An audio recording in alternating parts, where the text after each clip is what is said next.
Yo, what's up? It's me, Brandon, trying to give you a comic book back issues review. So here we go. Here we go. Green Lantern, number 179. Supercharged. Sorry, recharged. I really love this book. This book is awesome. It is just pretty much awesome. Why? Because back in this time, in 2003, 2002, 2001, John Stewart was the only other Green Lantern out in the universe. It was just Kyle Rayner and John Stewart. And I love it. It's a very good book. It is so well written. It is a 10 out of 10. The Femme Fatale, or as she is known as Fatality. And here's a future in-depth of the character. Fatality becomes a Sinestro Corps member 4 years later. Yup.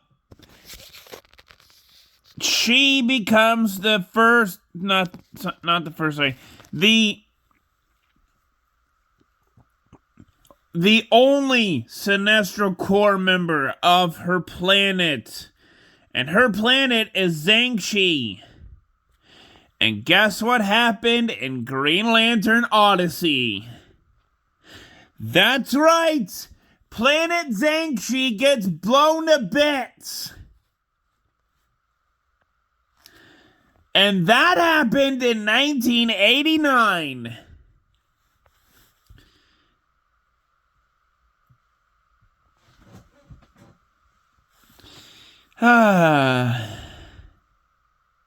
Comic books.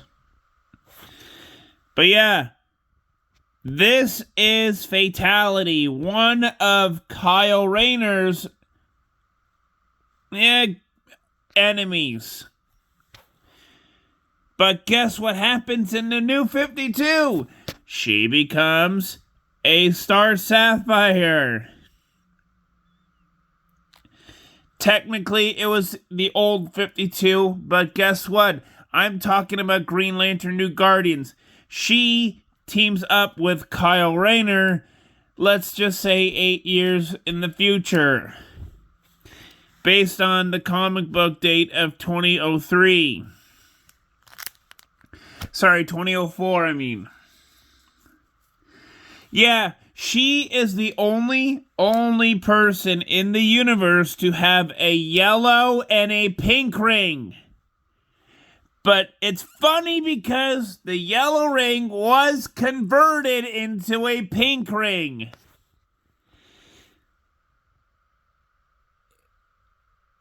Yeah. But that does not happen in this issue because all of that takes place years later.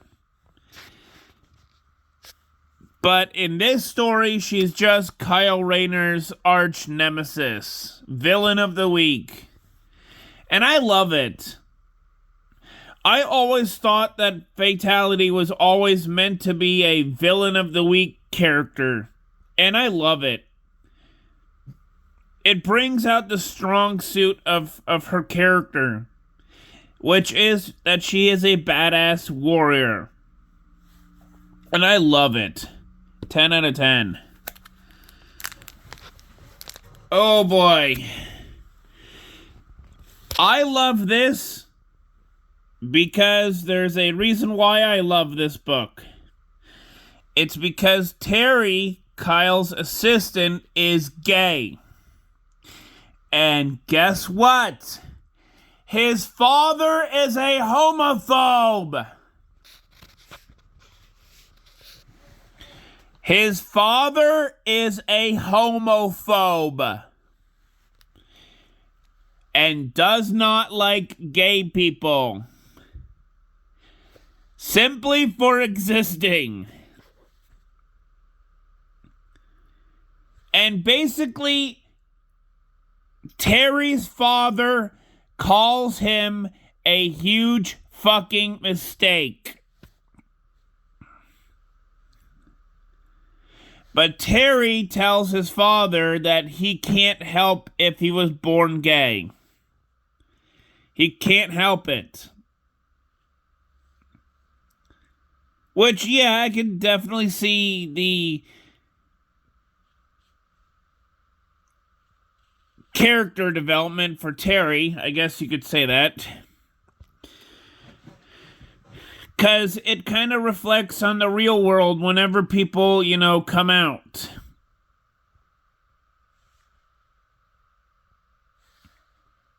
And I'm just saying that as a straight man. But I love this book as well because it has a lot of fights and a lot of cool action Green Lantern scenes in it. And it is just a good book. So 10 out of 10. Wanted.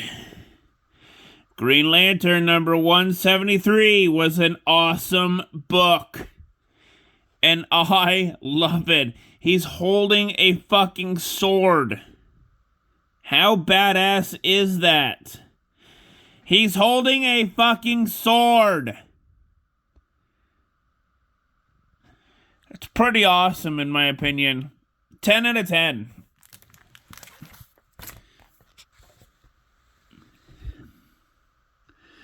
Green Lantern, number 167. Oh, yeah.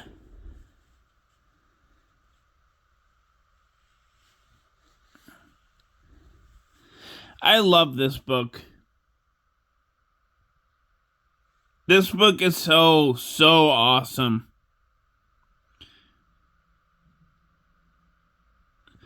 I will say this. I love it. It's a great book. 10 out of 10, baby.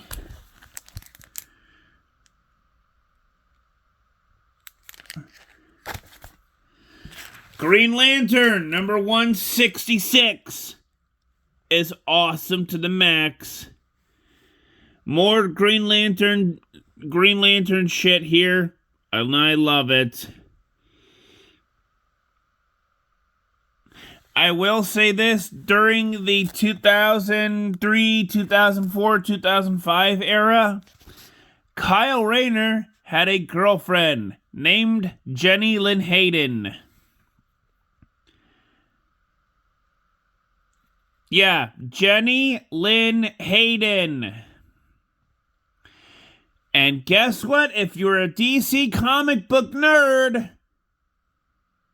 you know who I'm talking about. Jade. Yep. Green Lantern Kyle Rayner was boyfriend and girlfriend with Jade.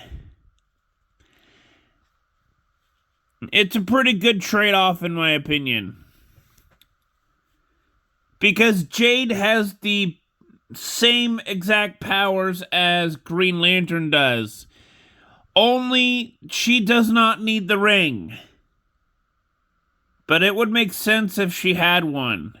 And, oh yes, she had one at one point.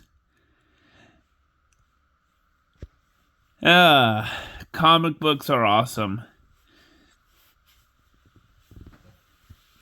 And I love this book. This book is awesome to the max. 10 out of 10. Green Lantern, number 165. If you do not know who this character is right here, that character is Kilowog. That character is Kilowog, the drill sergeant of the Green Lantern Corps. One badass mother flipper. Yeah, he is a badass. And the real reason why he got resurrected was because of magical, mystical nonsense. It was weird.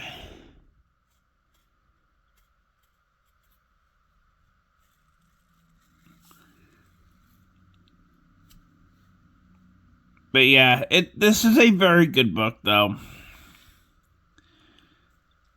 I love this book.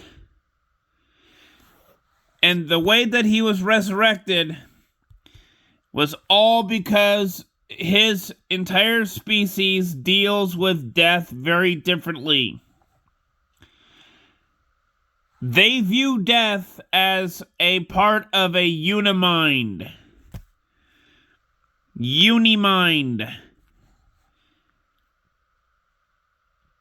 And when they go and pass away, their conscience is basically trapped.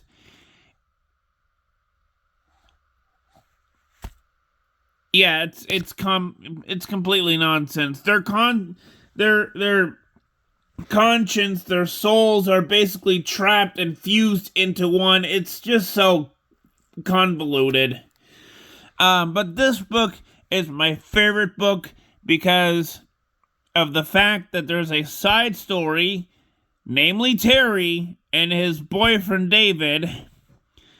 They're both gay, by the way. And it reflects on the oh-so-famous GLAAD awarded cover of Green Lantern number 161. Where basically Terry gets beaten up because of the fact that he is gay. And basically, it's just the aftermath. Basically, there's a lot of news media coverage happening because of the fact that he is gay. And the fact that his parents called him up and told basically Terry that he is a fucking huge mistake. A huge mistake! Basically, his parents told Terry that he is a huge mistake and they have to get his gayness straightened out. Which is some sort of BS in my opinion. Basically, they just don't give a crap about what Terry is feeling on the inside. All they want to see is Terry admitting to his parents and his, boyfriend that, being gay is just a stage. It's something that can be corrected. When bullshit, it isn't. It's just their personal identity.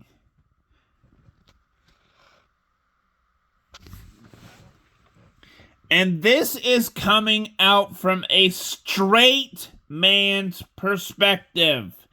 Because I have friends that are gay. And it does not define who they are.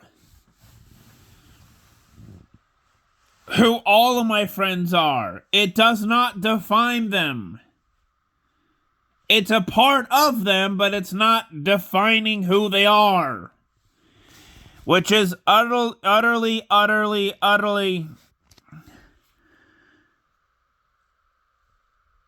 wouldn't say nonsense, but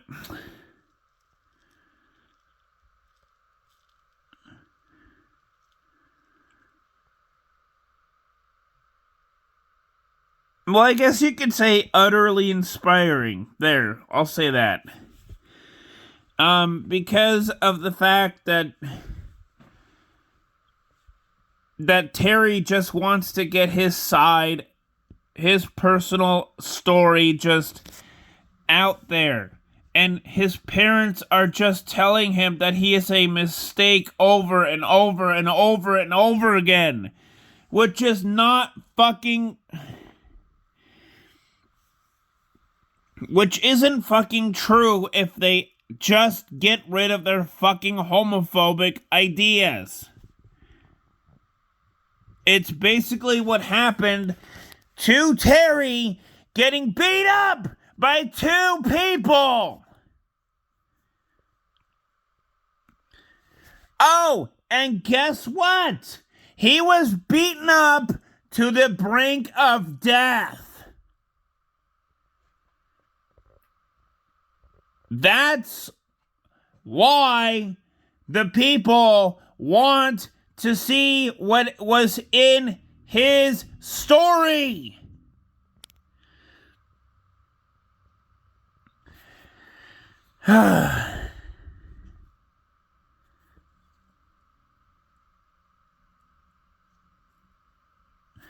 And this is coming out in a time where gayness really wasn't accepted as it is today.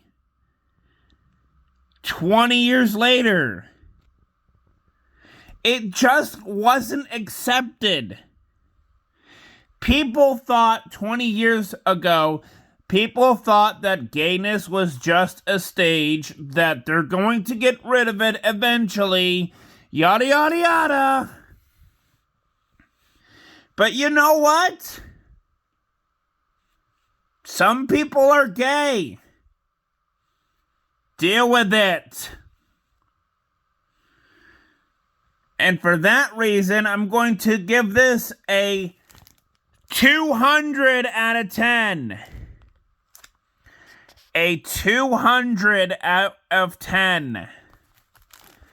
200 out of 10. What? Okay, here comes the bad comic. This was so horrible, it was damaged when I first bought it. That's how horrible it was. 1 out of 10. The best comic book out of the Superboy comic books that I have is this comic book. Because it has nothing to deal with the cover. At all. It's just one of those family sitcoms with superheroics. And I love it. Oh, nice rotary phone, by the way. Oh, and you can tell that this is ancient because there's a TV guide right there. Yeah, normally I'm not going to do this, but you know what? I'll do it anyways. Back when I was little, there were no TV channels that you could go ahead and just skim on the TV. There was no DirecTV. There was no Netflix. There was no streaming services when I was little. You had to go ahead and look up in a book to see what time and what shows are going to be on what channel. I mean, sure, they had the channel number, but it's not like what it is today, where it shows all of the shows with synopsises and what days and what times and what weeks they're going to be, premiering. You had to get these once a week to find out what shows are going to be on TV. You had to buy them in a grocery store. That's how old I am. That is how old I am. I'm 30, and I know I remember this stuff. But yeah, this is a good comic book. And I love this. This is a 10 out of 10. So please, like the video, subscribe, comment, hit the bell for notifications, and I'll see you all in the next video. Peace out, y'all.